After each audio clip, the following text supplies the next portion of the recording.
सो hi everyone, स्वागत है आपका अपने यूट्यूब चैनल एससीआई में। तो आज अभी यार मौसम अच्छा था और क्लास भी चल रही थी फ्लूइड मैकेनिक्स की। ये एक बहुत ही स्पेशल क्वेश्चन है जेई का, जिसमें हम लोग को बताना होती है इक्वेशन क्या होगी यहाँ पर फ्लूइड मैकेनिक्स की जब ये पानी चढ़ जाएगा, अगर हम इसको एक्सेलरेशन दे दें। इसको देखिए मैं रियल लाइफ में कैसे जोड़ता हूँ।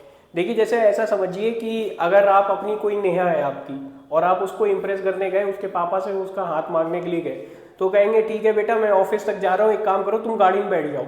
और अगर तुमने बिना स्पीड ब्रेकर देखे हुए यानी बिना स्पीड मीटर देखे हुए अगर तुमने बता दिया कि 1 किलोमीटर जब गाड़ी चल रही होगी तो गाड़ी की स्पीड क्या होगी, तो मैं नेहा का हाथ तुम्हारे हाथ में दे सकता हूँ।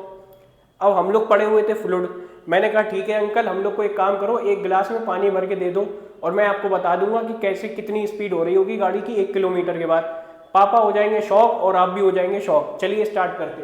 देखिए जैसे मान लिया ये हमारा का बीकर है और इसमें पानी भर के हम लोग ने एक आइसोलेशन दे दिया है। तो जब एक आइसोलेशन दे देंगे तो क्या होगा, पानी इधर साइड चढ़ जाएगा। ठीक है, हमने मान लिया, हमें नहीं पता कैसा चढ़ने वाला है लेकिन हमने मान लिया कुछ ऐसा चढ़ जाएगा। अब हम क्या कर रहे हैं, एक जनरल पॉइंट ले रहे हैं x, y यहाँ पर ले सकते हैं। और ये अगर आगे एक ही आइसोलेशन से जा रहा है हम लोग मान लेंगे इसको ओरिजिन 0, 0। ये एक सेट पैटर्न होता है इस टाइप के सवाल को करने का। अब देखो, अब मैं बोलूंगा भाई x है क्या। अगर मैं ओरिजिन से एक अपनी एक ऐसी हॉरिजॉन्टल लाइन लूंगा तो x है क्या, बेसिकली ये हॉरिजॉन्टल डिस्टेंस ही तो x है और y क्या है, ये वर्टिकल डिस्टेंस ही तो y है। अब मैं क्या करूंगा, दो सिलेंडर लूंगा, एक सिलेंडर में कुछ ऐसा ले लूंगा अपने हिसाब से और दूसरा सिलेंडर में कुछ ऐसा ले लूंगा अपने हिसाब से। ठीक, कोई दिक्कत। अब देखो मैं जब पहला वाला सिलेंडर खोल रहा हूँ वो हमारा हॉरिजॉन्टल में ऐसा है, ये हमारा पहला सिलेंडर है और ये हमारा पॉइंट है जो कि x, y का यहाँ पर x कोऑर्डिनेट है। अब मैंने मान लिया है ये तो एटमॉस्फेयर है भाई, यहाँ पर तो हवा है तो यहाँ पर कैसा प्रेशर लग रहा होगा, एटमॉस्फेरिक प्रेशर। और सिलेंडर का एरिया अगर कुछ मैं a मान लूँ तो यहाँ पर मैं क्या लिख सकता हूँ, P0 इंटू ए। मैंने दोनों सिलेंडर के एरिया को a मान लिया तो मैं यहाँ से बोल सकता हूँ यहाँ पर कितना फोर्स लग रहा होगा, pressure into area P0 into ए।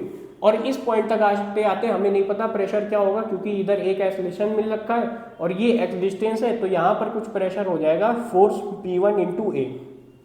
ठीक, मैं बोलूंगा ये लेफ्ट में फोर्स लग रहा है, ये राइट में लग रहा है और जा कहाँ रहा है, लेफ्ट में। तो P1A माइनस P0A की वैल्यू को मैं क्या लिख सकता हूँ, मास जो भी होगा इस सिलेंडर का इंटू ए। ठीक है, तो P1A इज इक्वल टू क्या हो जाएगा, P0A। अब मास को मैं क्या लिख दूंगा, एरिया अगर इसका कैपिटल A मान रखा है तो A इंटू कितनी डिस्टेंस है, x है ना, और डेंसिटी इंटू A से A कट जाएगा तो P1 की वैल्यू क्या आ जाएगी, P0 प्लस रो एक्स ए। और बेसिकली आप इसको रटते भी हैं, आपको डिराइव करा के रटाया भी जाता है। ये तो हो गई हमारी एक इक्वेशन जब हमने हॉरिजॉन्टल सिलेंडर पकड़ा। अब हम क्या कर रहे हैं, वर्टिकल सिलेंडर पकड़ रहे हैं। तो हमारा वर्टिकल सिलेंडर कुछ इस टाइप का होगा और देखो हॉरिजॉन्टल और वर्टिकल जो कोइंसाइड कर रहे हैं वो सेम पॉइंट पर कोइंसाइड कर रहे हैं यानी इस पर। तो यहाँ पर भी जो प्रेशर मैंने P1 मान लिया है, अगर हम सेम पॉइंट की बात कर रहे हैं, सेम हॉरिजॉन्टल लेवल पर प्रेशर क्या होता है, सेम, चाहे ऊपर से चलो, चाहे दाएं से चलो, चाहे बाएं से। तो यहाँ के भी प्रेशर लगने वाले प्रेशर को मैं क्या बोलूंगा, P1। ऊपर प्रेशर कितना है, देखो यहाँ पर एटमॉस्फेयर है, यहाँ पर प्रेशर कितना लग रहा होगा, P0। और तुम कितना हाइट नीचे आ रहे हो, y हाइट नीचे आ रहे हो, तो y डेप्थ नीचे आके प्रेशर में कितना चेंज हो जाता है, P0 प्लस रो जी वाई। अब बताओ भाई मेरे, P1 प्रेशर ये है, P1 प्रेशर ये, क्या दोनों प्रेशर बराबर है, हम कहेंगे हाँ भाई बराबर है, तो दोनों को बराबर कर दो। तो जब इन दोनों को बराबर करोगे तो P0 प्लस रो एक्स ए की वैल्यू क्या आ जाएगी, P0 प्लस रो जी वाई के बराबर आ जाएगी। P0 से P0 कट जाएगा, रो से रो कट जाएगा, तो y की वैल्यू क्या आ जाएगी, एक्स ए बटा जी। ये हमारी y की वैल्यू आ जाएगी। अब कहोगे सर ये तो इक्वेशन आ गई। अब ये देखो कुछ तुम्हें y is equal to m x line नहीं दिख रही है भाई, ये क्या दिख रही है, y is equal to x A बटा जी जो है, y is equal to x A बटा जी। ये क्या है, y इज इक्वल टू कुछ एम एक्स टाइप की लाइन दिख रही है यहाँ पर, जिसका स्लोप कितना है, a बटा जी। अब यानी अगर ये स्ट्रेट लाइन बन रही होगी तो इसका कुछ क्या हो रहा होगा, स्लोप। अब स्लोप को हम लोग क्या बोलते हैं, टैन थीटा। टैन थीटा की वैल्यू क्या हो जाएगी, a बटा जी।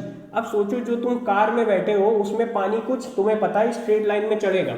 अब तुमने कुछ तरकीब लगा के देख लिया कि 30 डिग्री पानी हमारा क्या है, चढ़ चुका है। मान लो तुम्हें दे दिया गया स्लोप कितना चढ़ रहा होगा, यानी थीटा की वैल्यू 30 डिग्री। अंकल इतने बुरे नहीं है, अंकल ने तुम्हें बता दिया पानी बेटा 30 डिग्री चढ़ेगा, तो तुम एसलेशन को क्या लिख सकते हो, जी tan 30 डिग्री।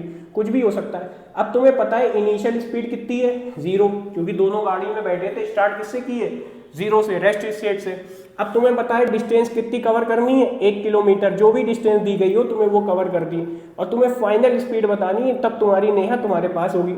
तो तुम क्या लिखोगे, वी फाइनल का square is equal to u square plus 2as, तुम ये लिख जाओगे। तो वी फाइनल क्या हो जाएगा, u तो तुम्हारी 0 है, अंडर रूट ऑफ 2as। हमें क्या पता चल लगा है, एक्सलेशन हमारा g tan 30 होगा, या फिर जो भी एंगल हमारा बन रहा होगा, पानी चढ़ रहा होगा जितना एंगल, हम वहां पर डाल देंगे g tan थीटा।